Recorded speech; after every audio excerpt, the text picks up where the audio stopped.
আসসালামু আলাইকুম। সবাইকে স্বাগতম জানাচ্ছি আজকে আর এই ভিডিও কন্টেন্টে।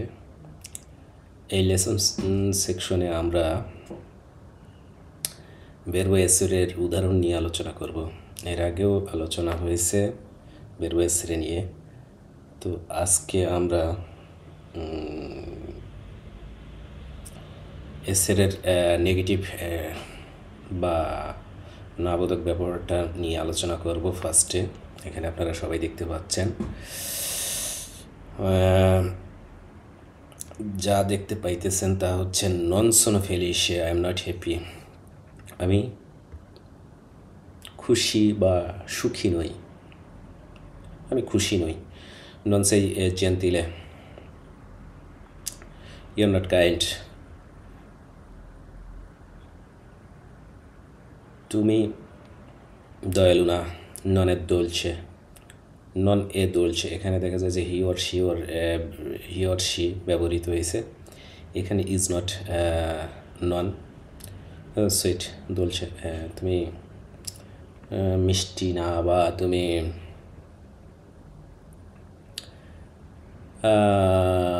এরকমই sweet.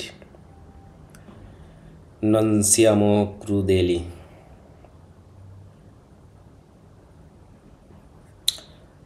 non siete divertenti, non sono superficiale। তো এর পিছনের লেসনে আমরা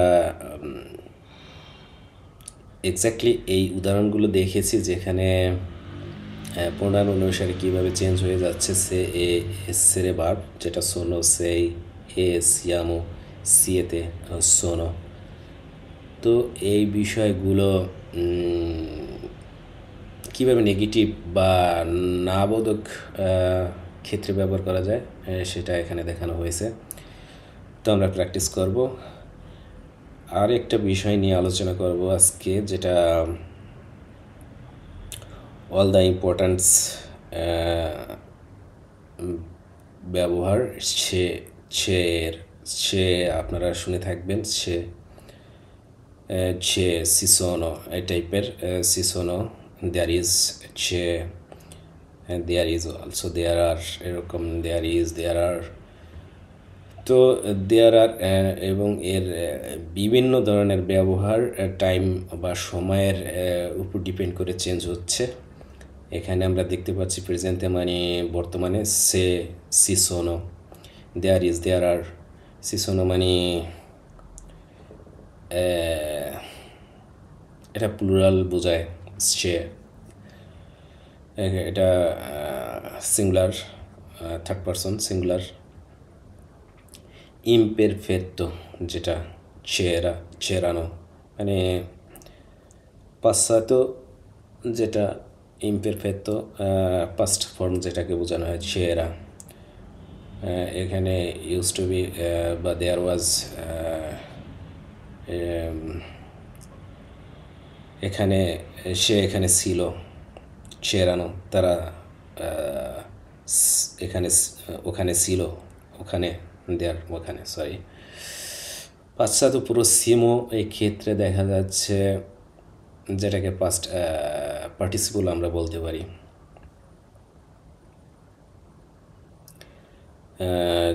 c'è stato, si sono stati। অবশ্যই এই ডিফারেন্সটা বুঝতে পারছেন, আর ডিসকাস করলাম না, ভিডিও অনেক বেশি লম্বা হয়ে যায়, যেটা আপনারা হয়তো বা ধৈর্য হারিয়ে ফেলবেন। ফুতুরো, যেটা ফিউচারের ক্ষেত্রে বা ভবিষ্যতের ক্ষেত্রে সিসারান্ন। তো এই সি এর ব্যবহার, সি দিয়ে যখন ব্যবহার হয় দেখা যাচ্ছে এখানে এসের ভার্বটা চেঞ্জ হচ্ছে, ঠিক আছে। সি এবং সি দেখা যাচ্ছে দুটো ক্ষেত্রেই ব্যবহৃত হচ্ছে। এবং কন্ডিশনে প্রেজেন্টে যে সিসারেবেরো, প্লুরালের ক্ষেত্রে, সিঙ্গুলারের ক্ষেত্রে এখানে লিখে দিয়েছে। তারপর আপনারা এটা বুঝে নেবেন, যেটা আমি কন্ডিশনাল প্রেজেন্টে নিয়ে আলোচনা করেছি বিগত একটা লেসনে, সেটা আপনারা দেখে নেবেন। তাহলে ঠিক আছে, আজকে এ পর্যন্ত এই গ্রামার বিষয়ক ক্লাসের বা লেসনের ভার্বসের নিয়ে যে উদাহরণটা আছে সেটা নিয়ে আমি আলোচনা করলাম। তো পরবর্তী লেসনে এই বিষয়গুলো নিয়ে আরও ডিসকাস হবে। তো পরবর্তী লেসনে দেখা হবে। সবাই ভালো থাকেন। আল্লাহ হাফেজ।